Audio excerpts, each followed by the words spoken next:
Tawasa! Tawasa! Parang kabayo.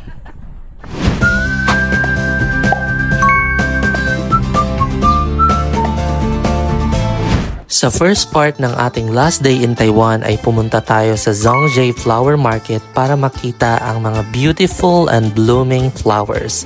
Ngayon naman sa last part ng ating last day in Taiwan ay pupuntahan natin ang filming location ng Meteor Garden, which is ang National Chongqing University.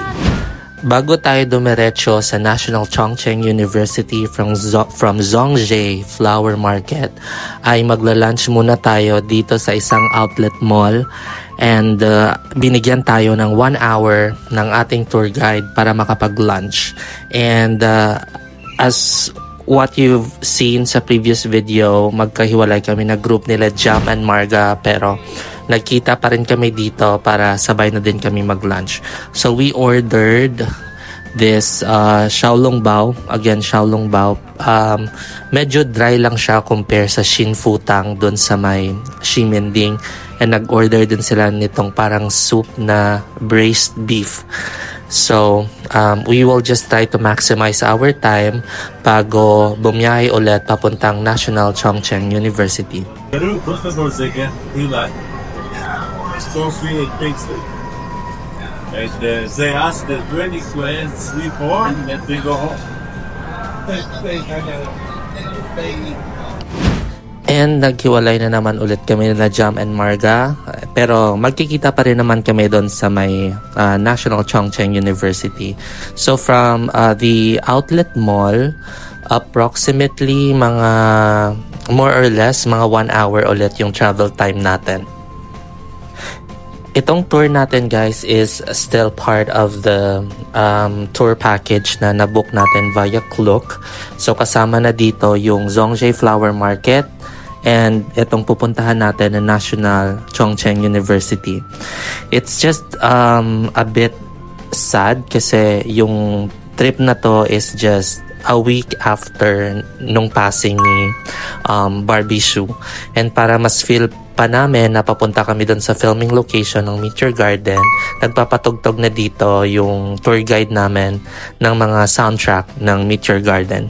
From the entrance of National Chongqing University, papunta tayo ngayon sa first stop natin. Again, yung goals natin dito is puntahan yung mga iconic na filming location ng Meteor Garden Taiwan series. So dito yung first, parang I can't recall na if which part ng series to. Good thing though, may mga props na provide yung tour guide natin na pwede natin gamitin as a reference para maalala din natin kung anong scene exactly yung ginawa sa part na to. And ipapakita ko yung props in a bit, ginagamit lang ng mga ibang friends natin.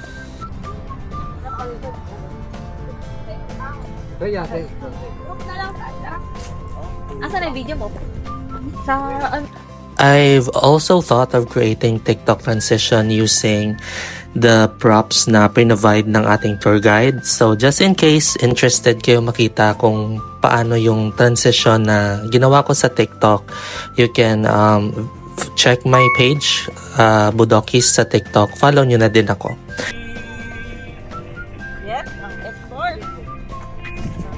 A quick trivia about National Chongqing University or CCU. It was founded in 1989 as the first public university in Taiwan after its economic boom in the 1980s.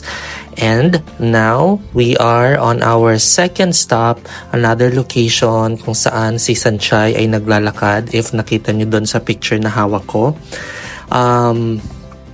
Parang football field to actually. I think na-mention ko na rin naman na sobrang lawak nitong National Chongqing University. Like, our tour guide set an expectation na from one location to another, may mga times na kailangan natin sumakay sa van. Like, dito sa second stop, mula doon kanina sa parang football field, sumakay ulit tayo ng van papunta dito. Then this is one of the iconic scene din sa Meteor Garden kung saan nagsuscooter si Sanchay. And again, I'm doing my TikTok transition.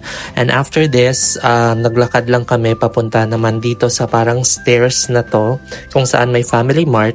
Kung nauhaw kayo or nagugutom, pwede kayo bumili dyan, of course. And buti na lang mababait yung mga kasama natin sa group. Proactive actually sila to ask if gusto ko magpa-picture or kung gusto ko magpa-video. So, somehow, okay lang din na wala sila Jam and Marga. So, pinapakita ko ngayon yung isa sa mga scene na kinuhanan doon sa stairs. And of course, dito din, one of the iconic scene sa Meteor Garden kung saan magkasama si Dao Mingse and si Sanchay. And I realized na hindi pala doon yung specific spot but kundi dyan sa taas. So, nagpa-picture lang ulit ako dyan and bumaba na ako for our next spot.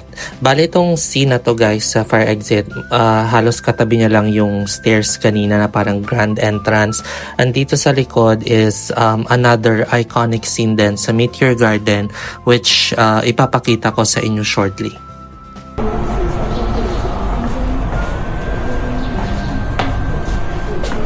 If familiar kayo sa boy best friend ni Sanchay na si Shinga, dito sila madalas mag-usap sa may parang lake or river. I'm not sure kung anong tawag dito. Pero yung bridge na yan, very familiar siya. And para may idea kayo gano'n siya kalapit doon sa kanina sa fire exit, yun siya. Tapos yung stairs naman na parang grand entrance, ayun naman siya. So in this specific spot, 3 location na yung pwede nyong puntahan.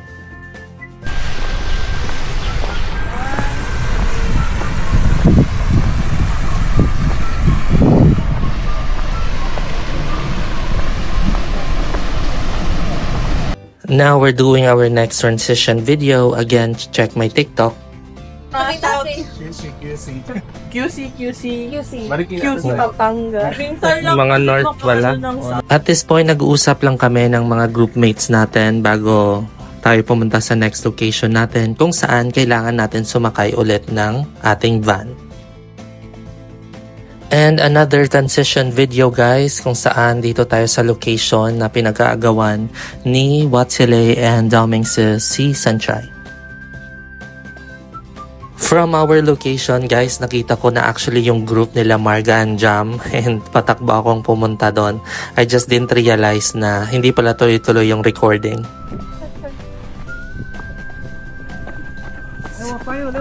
Yes, okay.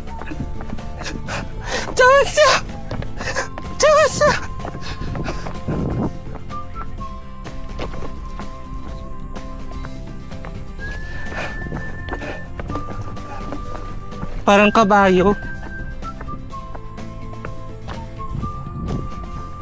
And we're here now sa next stop natin kung saan yung setting or location nung pag-graduate ng F4. So parang fountain to actually pero hindi lang siya umaandar. And katabi niya lang tong building na to. If you don't know, dito sa harap nung parang fountain na yan or dito sa may building na to, sa taas niyan, sa rooftop, yung iconic scene ni Sanchay na sumisigaw siya. Unfortunately, parang bawal na umakyat doon. Kaya we just took the picture from here na lang.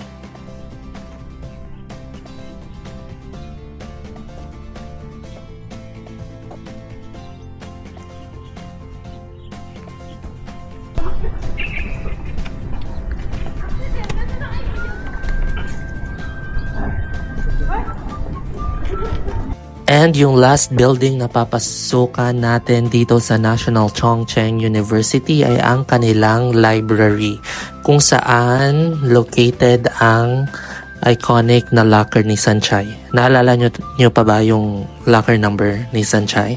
Also, dun din sa library, sa loob yung kanilang cafeteria kung saan madalas tumambay ang F4. Although weekday yung punta natin dito sa Chongqing University, I'm not sure if bakasyon na ba or if holiday ba ngayon sa Taiwan. Pero wala akong nakikitang mga estudyante. May ilan-ilan akong taong nakikita pero I'm not sure if students sila dito. Mga si Brat ko. Si Brat eh. Yung sa mga kaibigan ko, yung red card nila cellphone. Cellphone.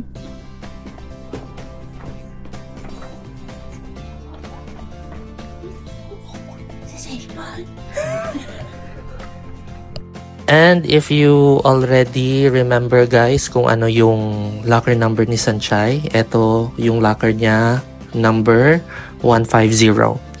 And I can't help but to feel a bit emotional kasi we're here just after Barbie Shoes passing. I mean, just a week after Barbie Shoes passing.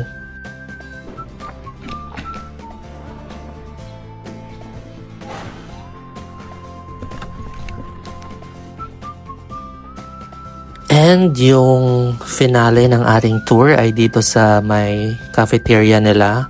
May natutulog lang kaya medyo i-manage natin yung ating voice. Basta na kami.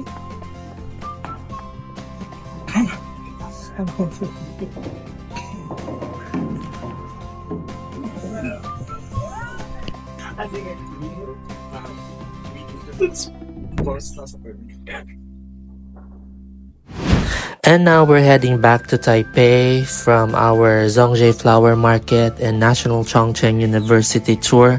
Approximately yung travel time natin back to Taipei is 3 to 4 hours. And kailangan namin ni Marga mag-impake right away because flight na namin back to Manila ng 2 a.m. But now, enjoy muna natin yung view natin while nasa biyahe tayo pabalik ng Taipei.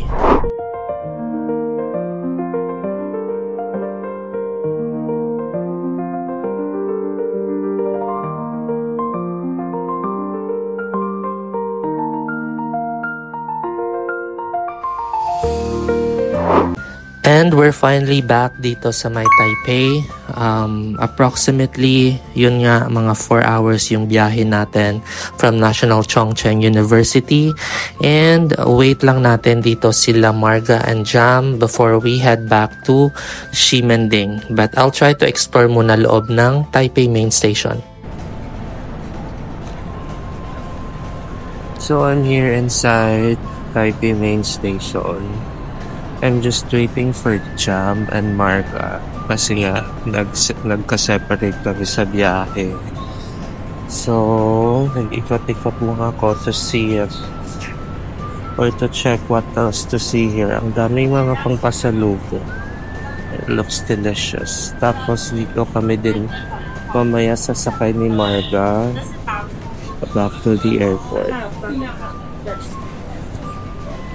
Okay. Guys, I'm sorry. Sobrang bilis ng mga pangyayari. Nandito na kami ngayon sa HSR or High Speed Railway papuntang Taiwan Station, and from Taiwan Station transfer kami sa Purple Line going to Taiwan International Airport Terminal 1. Hindi ko na video yung mga pangyayari right after Taipei Main Station. After namin mag-meet nila Marga and Jam doon, dumiretso na agad kami sa back to our hotel para mag-impake kasi until 11 p.m. lang ata yung train. And we thought to ride na sa may HSR for 155 NTD lang naman para mas mapabilis yung biyahe namin.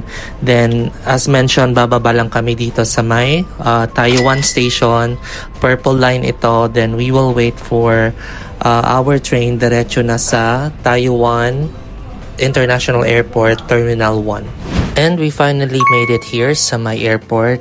We're here at least 2 hours pa, no? Pero sobrang bagal and mahaba yung pila going to check-in counter kasi very strict sila when it comes to luggage allowance. So make sure na kung ano yung na-declare or kung ano yung weight ng luggage na na-book nyo, dapat hindi kayo mag-i-exceed doon.